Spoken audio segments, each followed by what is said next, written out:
Brought to you by 5paisa.com. Investing made easy and rewarding. Download the app now. नमस्कार, मैं हूं आलोक जोशी और आप देख रहे हैं बिजअड्डा। और बिजअड्डा में आज हम बात करेंगे शेयर बाज़ार की, भारत के शेयर बाज़ार की। न चीन की, न अमेरिका की, न श्रीलंका की। आज बात होगी भारत के शेयर बाज़ार की, और वहाँ ख़ास तौर पर एक शेयर की जिसमें फिर 52 हफ्ते का नया लो बना है, जबकि बीच में अचानक उत्साह बढ़ा था। रिपोर्ट्स आने लगी थी कि इसमें तो बहुत उछाल आने वाला है। क्या कहानी है और इसके साथ आपको किस चीज़ से सावधान रहने की ज़रूरत है, ये बताएंगे। लेकिन उससे पहले आपको कुछ अच्छी खबर दे दें कि बिजतक यूज़र्स के लिए ख़ास तौर पर 5paisa.com लाया है एक स्पेशल ऑफ़र जिसका नाम है लाइफ टाइम ज़ीरो ब्रोकरेज। जी, 5paisa.com का लिंक डिस्क्रिप्शन में दिया हुआ है। टाइप कीजिए कूपन कोड LNT2100 LNT 2100 और पाएँ एक्साइटिंग ऑफर्स। 5 पैसा के जरिए आप किसी भी स्टॉक में, म्यूचुअल फंड में या IPO में निवेश कर सकते हैं। तो क्या क्या ऑफर्स हैं उनकी जानकारी भी दे दें। 5 पैसा के साथ डीमैट अकाउंट खोलने पर आपको मिलेंगे 2100 रुपये के बेनिफिट, इसीलिए इस कोड में 2100 है, जिसमें दो चीज़ें शामिल हैं।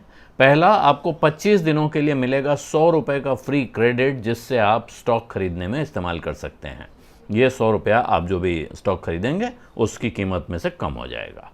और दूसरा, आपको मिलेंगे टॉप ब्रांड्स के 2000 रुपये के डिस्काउंट वाउचर्स।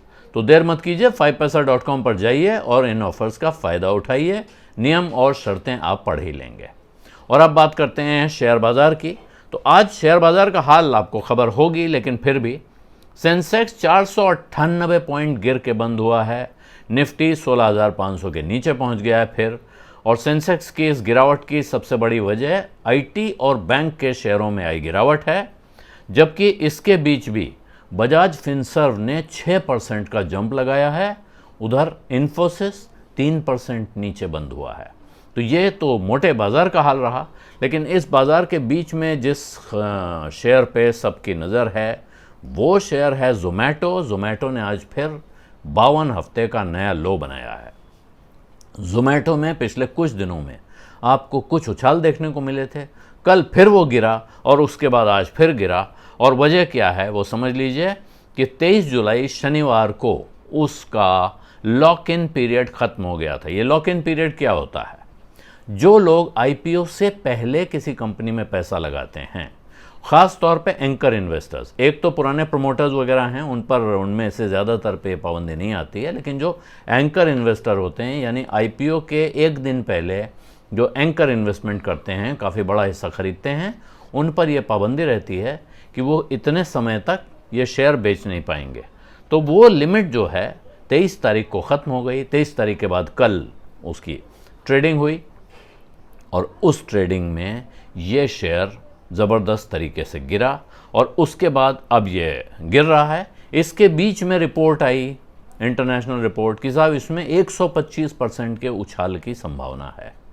यही जो है वो सावधान रहने की बात है कि आपके पास बड़े शेयर होल्डर हैं जिनके पास इस कंपनी का बहुत बड़ा चंक है। कितना बड़ा चंक है?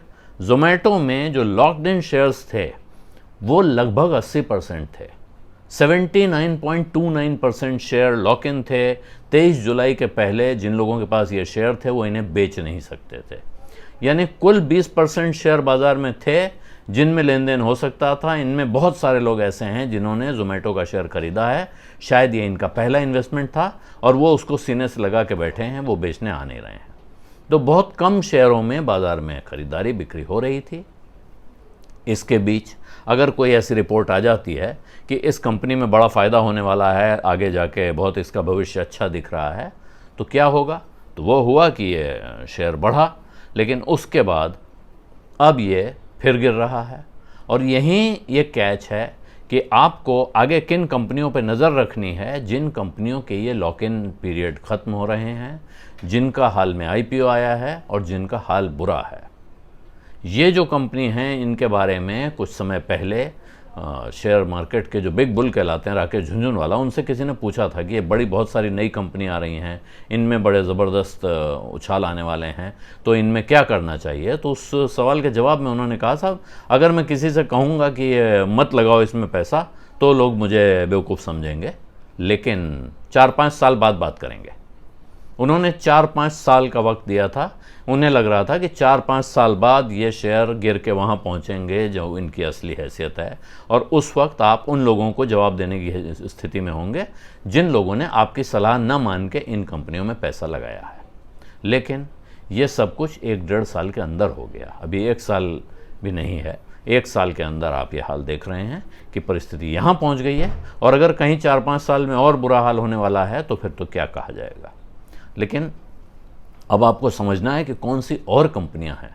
अगर आपने किसी आईपीओ में पैसा लगा रखा है, या आप किसी आईपीओ के बाद की कंपनी के भाव देख के उत्साहित हो रहे हैं, किसी ऐसी रिपोर्ट को पढ़ के उत्साहित हो रहे हैं कि अब इससे ज़्यादा गिरावट नहीं आ सकती, यहाँ से और उछलेगा, यहाँ से तो ये बढ़ेगा ही बढ़ेगा और कितना गिर सकता है, तो एक बात समझ लीजिए कि गिरने की कोई सीमा नहीं होती है।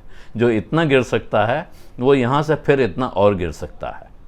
यानी कोई शेयर अगर 70% गिर सकता है तो जहाँ है वहाँ से भी 70% गिरने से उसे क्या ताकत रोक सकती है, क्या चीज़ रोक सकती है। अगर उसका दाम उस दिन महंगा था और उस महंगे दाम पर भी लोग उसको ख़रीद रहे थे और बेचने वाले बेच रहे थे, तो आज की तारीख में भी बहुत से लोग होंगे जो आज खरीदने लायक पा रहे हैं या बेचने लायक पा रहे हैं।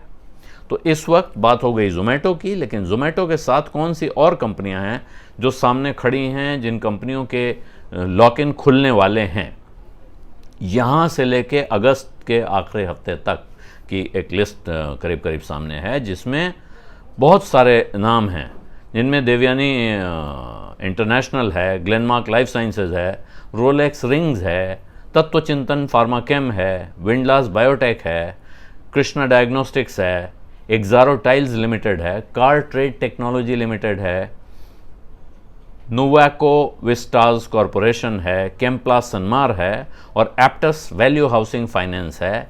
इन सब में आप समझिए कि ये किसी में 70%, किसी में 71%, कोई कंपनियां, कृष्णा डायग्नोस्टिक्स है जिसमें 44% का लॉक इन है, सिर्फ 44% शेयर्स लॉक इन में हैं। विंडलास बायोटेक 59% उसमें लॉक इन में हैं, और केम्प्ला सनमार के 55%, 54.99%, कार ट्रेड के 57%, बाकी सबके 70% से ऊपर के ही दिख रहे हैं इसमें।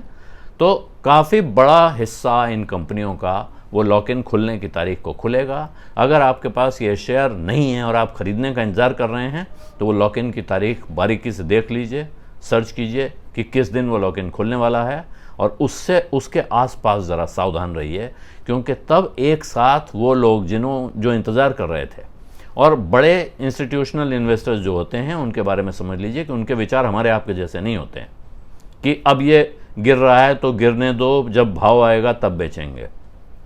एक दिन अगर उन्होंने तय कर लिया कि अब स्टॉप लॉस हिट हो गया है तो मजबूरी है, आज तो बेच नहीं सकते हैं।